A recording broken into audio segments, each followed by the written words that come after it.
जय माँ भगवती त्रिपुर सुंदरी राजराजेश्वरी ललितांबिका। जय माँ भगवती महालक्ष्मी। मनुष्य की जीवन में समस्याएं निरंतर रहती हैं और सदैव ही मनुष्य का साथ देती हैं समस्याएं। इस धरती पर शायद ही कोई ऐसा मनुष्य होगा जिसके जीवन में कोई परेशानी ना हो। आज नहीं तो कल हम सभी के सामने कोई न कोई ऐसी परेशानी जरूर आ जाती है जिसका हल खोजना हम सभी के लिए मुश्किल हो जाता है।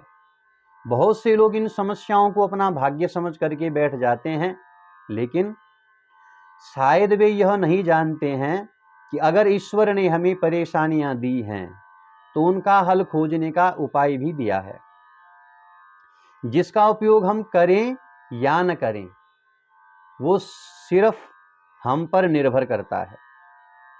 चाहे हम तांत्रिक उपायों पर जाएं या वैदिक उपायों पर जाएं, हमारी कुंडली के लगभग सभी दोषों का काट हमें उपलब्ध हो सकता है। जरूरत है तो बस सही मार्गदर्शन की। आदिगुरु शंकराचार्य ने कहा था कि मनुष्य स्वयं अपनी नियति को बदल सकता है। अगर ये सब संभव है तो केवल ज्योतिषीय उपायों के माध्यम से। मनुष्य की अधिकांश परेशानियां धन से जुड़ी हुई होती हैं। आदि शंकराचार्य द्वारा एक ऐसे ही स्तोत्र की रचना की गई थी जिसके सही और नियमित उच्चारण से माँ लक्ष्मी मनुष्य के ऊपर धन बरसाने के लिए विवश हो जाती हैं। इस मंत्र को कनकधारा स्तोत्र कहा गया है, जिसके नियमित उच्चारण से आपके जीवन की धन संबंधी परेशानियां सदैव के लिए दूर हो जाएंगी। कनकधारा स्तोत्र के संबंध में एक कथा प्रसिद्ध है कि भगवत्पाद आचार्य शंकराचार्य एक दिन भिक्षा के लिए एक सदग्रस्त के द्वार पर पहुंचे और वहां पर भिक्षाम देह का दिव्य घोष उन्होंने प्रकट किया। वो ब्राह्मण परिवार अत्यंत दरिद्र था और अपने द्वार पर एक तेजस्वी अतिथि को देख करके वहां की जो गृहिणी थी, गृह लक्ष्मी थी, वो लाज से गड़ गई, क्योंकि उसके घर में भिक्षा देने के लिए कुछ भी वस्तु नहीं थी। पूरे घर को छानने के बाद उस गृहिणी को एक सूखा हुआ आंवला प्राप्त हुआ और उस आंवले को लेकर के झरझर रोती हुई वो गृहिणी द्वार पर भिक्षा के लिए आए हुए उन सन्यासी को वो आंवला अर्पण करने लगी। आचार्य शंकर को उसकी दुरावस्था पर तरस आ गया और अंदर से आचार्य भगवत्पाद शंकराचार्य द्रवीभूत हो गए। करुणा उनके अंदर भर गई और उन्होंने वहीं पर बैठ करके तत्काल ऐश्वर्य की अधिष्ठात्री देवी माँ भगवती पराम्बा, माँ भगवती जगदम्बा, माँ भगवती वात्सल्यमयी भगवती महालक्ष्मी की स्तुति प्रारंभ की और उनकी वाणी में अनायास ही करुणापूर्ण ऐसी कोमलकांत पद्मावती स्फुटित हुई, जिसे सुनकर के भगवती महालक्ष्मी देखते ही देखते आचार्य भगवत्पाद शंकराचार्य जी के सामने त्रिभुवन को मोहन करने वाली अपने दिव्य रूप में भगवत्पाद आचार्य शंकराचार्य जी के सामने प्रकट हुई और माँ भगवती लक्ष्मी, माँ भगवती पराम्बा जगदम्बा ने कोमल शब्दों में पूछा कि मेरा स्मरण क्यों किया।